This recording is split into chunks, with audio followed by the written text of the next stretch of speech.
Just a fabulous project for the local community. It's great that different people are getting involved. I think it's just nice to make the most of the opportunity, tell people about what C7 do, what I do in my job, what opportunities there are out. It's extremely useful from my point of view. I'm looking forward to, on the one hand, representing my company and what the company does in the Kensington area and the broader local 6, 7, 8 area.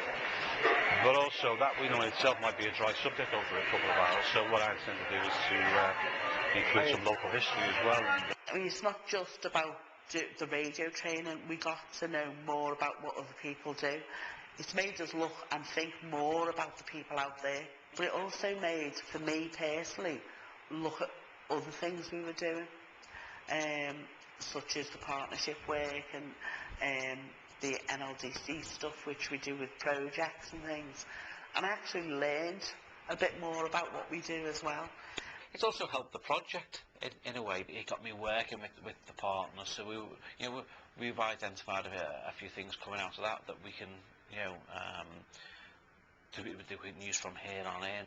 Carl and David are obviously very knowledgeable.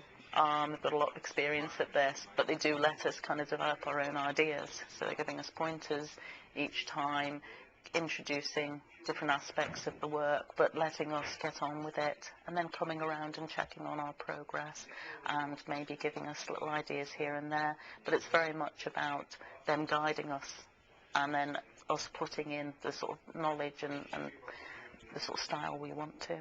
All the crew at Likely Alliance, they used to have a look at the scripts, see how far we'd developed them, and they were able to offer suggestions and points to consider without ever being imposing, saying you have to do it like this or you must include that.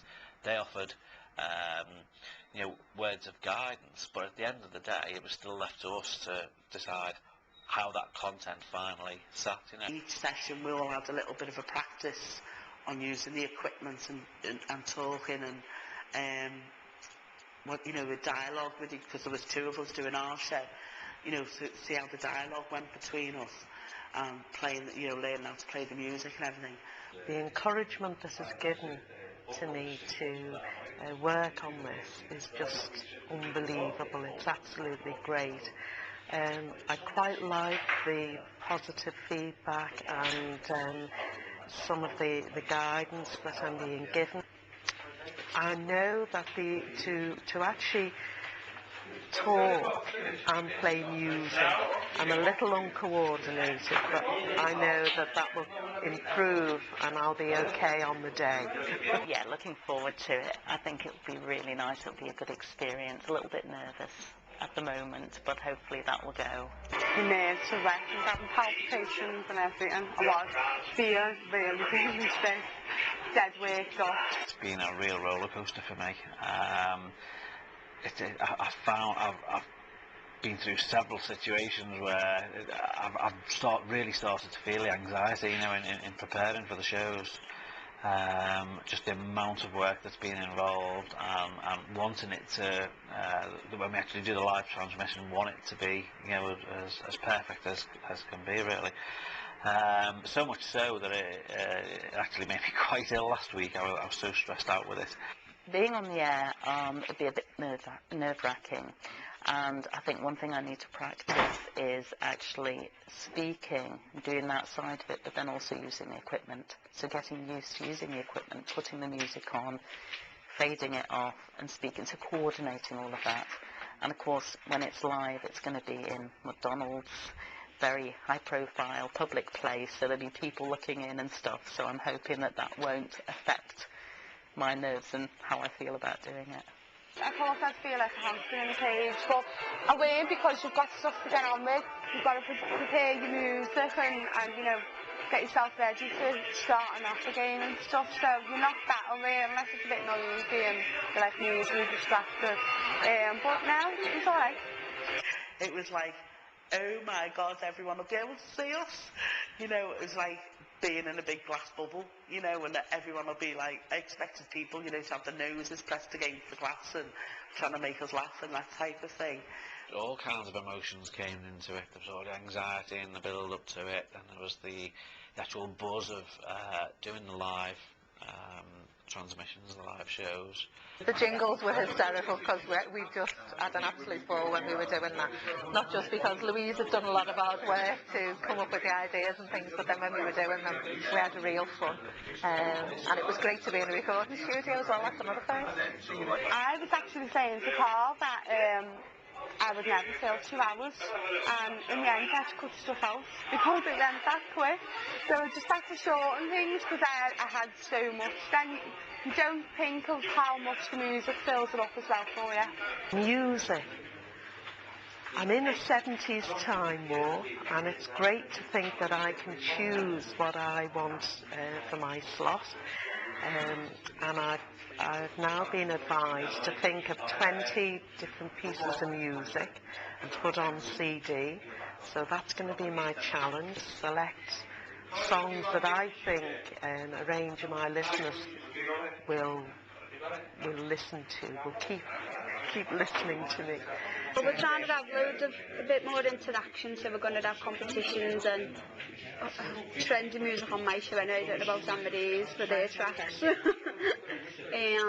And just try and keep it more interactive, to try and keep it a bit light and have some, as well as having our serious questions, we're having quick fire questions so people don't have time to think about their answers and stuff like that. So. Yeah, at first I had like a bit of a slip up, which I'm just one of them who pointed out to people. But after a bit, I started to get more confidence with it, and the music is like the best thing to influence them because it gives you that space to calm yourself down and prepare yourself for what you're doing next, what's your next songs and raise slips and what have you are. So yeah. The first show was like a bag of nerves, my stomach and everything was churning over the day before, and I just felt ill until I got in that seat and I went, this is blah blah blah blah blah, and I got it all out wrong, and I thought, well, that's the mistake out the way, and I relaxed then. Seeing Carl just slip out the studio for a few minutes and leave these kids running the show by themselves, and none of them showed any anxiety whatsoever. I mean, my initial thought is if I'm live on air and Carl walks out that door of the studio, I'll be straight up behind him. Well, to me, it's about giving it a go, regardless of how your nerves are, really. And I feel quite pleased with myself, quite chuffed that I got my taste of music on and the jingle, and to be able to say, no, I'm not being on a radio show, I just think I like that. I really do. Obviously, the meeting and the networking with everybody has been great. And the camaraderie was very good as well, because we all understood. We were all rather anxious about it at the start, and especially the first time we did the mock interviews, and then listening to ourselves coming back. I mean, it's just nice to make use of all the different ways you can get in touch with people. This is a way that maybe hasn't been explored much in the past, so it's good. Yeah. It's been mixed bag, really, hasn't it? As far as feelings are concerned. Yeah, very nervous when I first go in, shaking. But once you get over those first few minutes, we just went with it then, I think, didn't we? Yeah, I think the first show was the worst one because we didn't know what to expect. And it was a case of, will we do it right? Will we make mistakes? And what happens if we drop a couple of clangers? All that palaver that you go through. And I think after a while it was like, oh, too bad, we've just made a mistake. Well, it's not down for us now, we'll just carry on. I'm an amateur, so you get what you pay for, don't you? I think everyone just really enjoyed the experience. People listening to it as well enjoyed, finding out more. And it was good for the area to have a project like this, yeah. Sad to finish, sad it's coming to an end. But you never know, we'll be in touch. Quite relieved, I suppose, but also there's a tinge of sadness there as well. It's certainly a new experience for me, something I've never done before. Quite interesting, enjoyed it. I've been thinking, oh God, can't wait till this project's over and I've got a little bit more time to do something else. You can work on a need-to-know basis sometimes, and when it's something that you're interested in and you hear it, then you listen closely and you take the information down, don't you, and get in touch with them. So I hope that people have got the information that they needed and more aware of the services that are in the community.